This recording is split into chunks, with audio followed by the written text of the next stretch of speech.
Macam-macam tipe gerakan morfogenesis. Untuk lebih jelasnya, yuk simak lebih lanjut. Yang pertama, ada epiboli. Epiboli adalah gerakan atau migrasi mikromer ke batas makromer untuk menutupi lapisan dalam sel. Contohnya adalah pembentukan ektoderm pada bulu babi, tunicata, dan amfibi. Yang kedua, ada involusi. Involusi merupakan lapisan luar sel yang bergerak ke dalam di kedua sisi internal. Pada tahap ini, terjadi pelentikan pada bibir dorsal blastoporus dan bibir ventral blastoporus. Contohnya adalah gerakan mesoderm pada amfibi. Yang ketiga, ada invaginasi.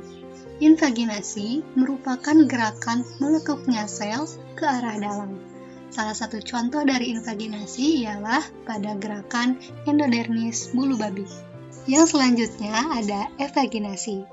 Evaginasi ini merupakan gerakan melekuknya sel ke arah luar. Contohnya seperti pembentukan gelembung mata atau mangkok mata. Pembentukan gelembung mata ini merupakan contoh evaginasi dari diencephalon. Selanjutnya ada migrasi konvergen, di mana terjadi perpindahan sel menuju ke satu titik. Kebalikannya, migrasi divergen, yaitu terjadi perpindahan sel namun secara menyebar. Selanjutnya ada ingresi, yaitu lepasnya sel endoderm secara satu-satu atau individual. Selanjutnya ada delaminasi, yaitu lepasnya sel endoderm secara lapisan, karena lamina berarti lembaran. Gastrulasi pada asterias dimulai dari pembentukan mesenkim primer pada kutub vegetal, kemudian membentuk lempeng vegetal dengan invaginasi atau pelekukan. Kemudian sel-sel mesenkim yang akan menjadi mesoderm memisah dari lempengan vegetal dan pindah ke blastosol, kemudian mengalami invaginasi membentuk penjuluran tipis yang disebut filopodia. Sel-sel endoderm membentuk arkenteron yang nantinya menjadi saluran pencernaan. Lalu sel mesenkim membentuk sambungan filopodia antar ujung arkenteron dan ektoderm dinding blastosol. Kontraksi filopodia pada gastrula akhir menarik arkenteron di sepanjang blastosol, di mana endoderm arkenteron akan menyatu dengan ektoderm dinding blastosol. Gastrulasi pun selesai dan terbentuk larva bipinaria. Berikut ada preparat gastrula dari asterias. Bisa dilihat di sini ada blastula, kemudian gastrula, kemudian larva bipinaria yang sudah jadi beserta rongga pencernaan atau arkenteronnya. Selanjutnya, gastrulasi pada amfibia. Pada fase blastula, setelah terbentuknya rongga blastosol, kutub vegetal, dan kutub animal, maka embrio siap masuk pada proses gastrulasi untuk membentuk 3 lapisan embrional. Warna kuning sebagai calon endoderm, warna merah sebagai calon mesoderm, dan warna biru sebagai calon ektoderm. Gastrulasi pada amfibia dimulai dengan munculnya kerutan kecil, yaitu blastopor di sisi dorsal. Kerutan ini terbentuk dari sel yang berubah bentuk dan mengalami invaginasi ke arah dalam. Sel calon endoderm dan mesoderm dari luar mengalami involusi ke bagian dalam di atas bibir dorsal blastopor dan mengalami invaginasi menjauh dari blastopor ke arah kutub animal. Semakin banyak sel berinvaginasi, blastopor semakin kecil. Sementara di bagian ektoderm terus mengalami proliferasi, terutama di bagian kutub animal sehingga bergerak secara epiboli. Di bagian dalam, involusi terus berlanjut memperluas endoderm dan mesoderm di ruang yang ditempati blastosol, dan blastosol mengecil digantikan oleh arsenteron atau tabung endoderm. Setelah arsenteron sepenuhnya menggantikan blastosol, blastopor yang melingkar kemudian mengelilingi yolk plug.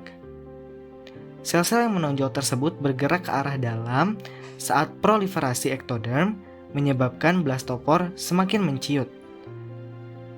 Sehingga akhirnya terbentuklah 3 lapisan embrional: ektoderm, endoderm, dan mesoderm.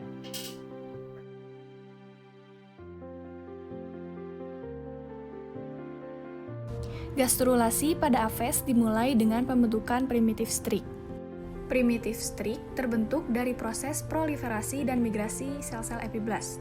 Tepatnya pada bagian tengah diskoblastosol, sel-sel ditambahkan ke ujung primitif strik sehingga mengalami pemanjangan. Selanjutnya, terbentuk Hansen node yang menonjol ke bagian dalam rongga.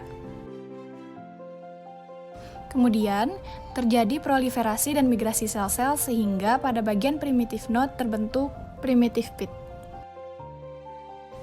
Akibatnya, embryonal disk berubah dari bola berbentuk lingkaran menjadi oval, kemudian berbentuk seperti buah pir. Sel-sel di permukaan luar bermigrasi atau melentik ke dalam primitif strik, dimulai dari konvergen, involusi, kemudian divergen. Selanjutnya, sel-sel di permukaan luar mengalami invaginasi ke dalam primitif strik. Seiring dengan terjadinya invaginasi ini, beberapa sel tersebut mengalami ingresi dan menggantikan sel-sel hipoblas yang ada, kemudian membentuk endoderm. Beberapa sel lainnya mengalami divergensi dan meletakkan diri pada rongga yang kosong di antara epiblas, sehingga membentuk mesoderm. Kemudian, sel-sel lain di permukaan luar dari epiblas akan membentuk ektoderm. Proses gastrulasi merupakan lanjutan dari blastulasi dengan hasil akhir blastokista yang terdiri dari inner cell mass, blastosol, dan tropoblast. Tahap awal dimulai dengan adanya implantasi blastosol pada dinding uterus. Kemudian, inner cell mass akan berkembang menjadi epiblast dan hipoblast.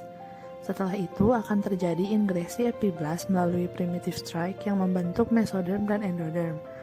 Lalu terbentuk membran ekstra embrio.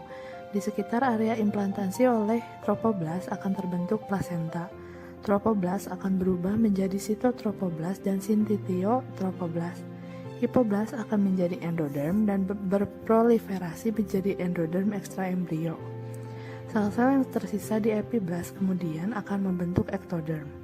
Pada akhir proses gastrulasi, lapisan sel embrionik pun telah terbentuk, yang kemudian akan menjadi jaringan dan organ sesuai dengan bagiannya masing-masing.